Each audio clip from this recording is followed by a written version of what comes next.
और केंद्रीय कानून राज्य मंत्री एसपी सिंह बघेल ने ज्ञानवापी मामले पे सियासत करने वालों पर जमकर हमला बोला और उन्होंने साफ तौर पे कहा कि मामला कोर्ट में है और जो फैसला कोर्ट करेगा वो सभी को मानना होगा। इतना ही नहीं, प्राइम न्यूज से खास बातचीत करते हुए बघेल ने आजम और अखिलेश को लेकर भी तंज कसा। उन्होंने क्या कुछ कहा, उन्हें सुनते हैं। हमारे साथ केंद्र सरकार मंत्री एसपी सिंह बघेल जी हैं। बघेल जी, ज्ञानवापी मामले को लेकर काफ़ी ज़्यादा सियासत हो रही है, आपका क्या कहना है इस पूरे मामले पे? मैं इस मामले में यही कहना चाहूँगा दोनों पक्षों को कि किसी भी विवाद अगर कोई होता है तो उसके दो हल होते हैं। एक आपसी सहमति से पंचायत हो जाए और जो निर्णय हो जाए वो मान लें, और दूसरा होता है कि माननीय अदालत कोई फैसला करे। तो आप अयोध्या मसले पे भी देखेंगे कि सुप्रीम कोर्ट ने ये भी कहा था कि आप लोग बैठ के कोई हल निकालें, जो हल नहीं निकला। लास्ट में सुप्रीम कोर्ट ने फैसला किया और वो पक्ष में किया, तो रामलला का भव्य मंदिर बन रहा है। काशी के मामले में याचिकाकर्ताओं ने, महिलाओं ने वहाँ पर रिट की है, उसके शनह शनह कुछ फैसले आते हैं। उत्तर प्रदेश सरकार उन फैसलों को मानने के लिए बाध्य। उदाहरण के तौर से उन्होंने कहा था कि एडवोकेट कमिश्नर नहीं हटेगा, नहीं हटा। एक एडिशनल और स्पेशल की नियुक्ति की गई, 17 तारीख तय की गई। वीडियोग्राफी करने के लिए कहा गया, ताला खुला हो तो जांच कर लें, नहीं हो तो तोड़ दिया जाए, कोई परेशानी करे तो एफआईआर हो। बड़ा स्पष्ट था। अब वो उन लोगों ने जो रिपोर्ट दी है वो वीडियोग्राफी उसकी हुई है। अब मैं एक उदाहरण दूंगा कि आपको लगता है कि आपके पोस्टमार्टम को कोई प्रभावित करेगा तो वीडियोग्राफी से पोस्टमार्टम होता है। ऐसे ही उनको अगर लगा कि एडवोकेट कमिश्नर कोई पूर्वाग्रह से ग्रसित होकर कोई रिपोर्ट देंगे तो वीडियोग्राफी है उसकी।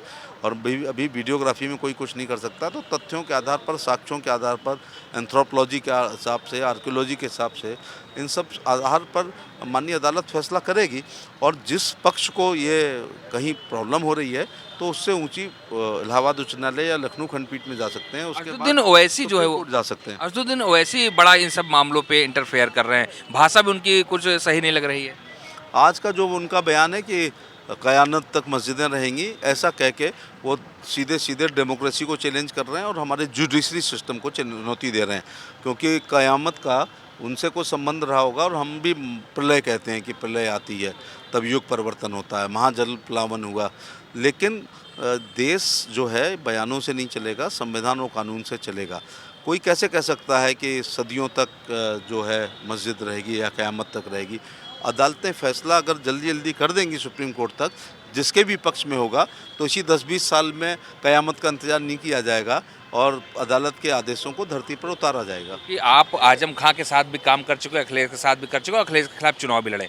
आजम और अखिलेश के मामले पर क्या कहना चाहेंगे? मेरे निजी विचार ये हैं कि आजम खां जी पर कुछ मुकदमे हुए, चार्जशीटेड हुए, जेल गए वो, और समाजवादी पार्टी के गठन के वो बुनियाद के पत्थर हैं पार्टी को यहाँ तक पहुँचाने में। जब अखिलेश यादव ऑस्ट्रेलिया में पढ़ रहे होंगे तब आजम खां पार्टी को मजबूत कर रहे थे।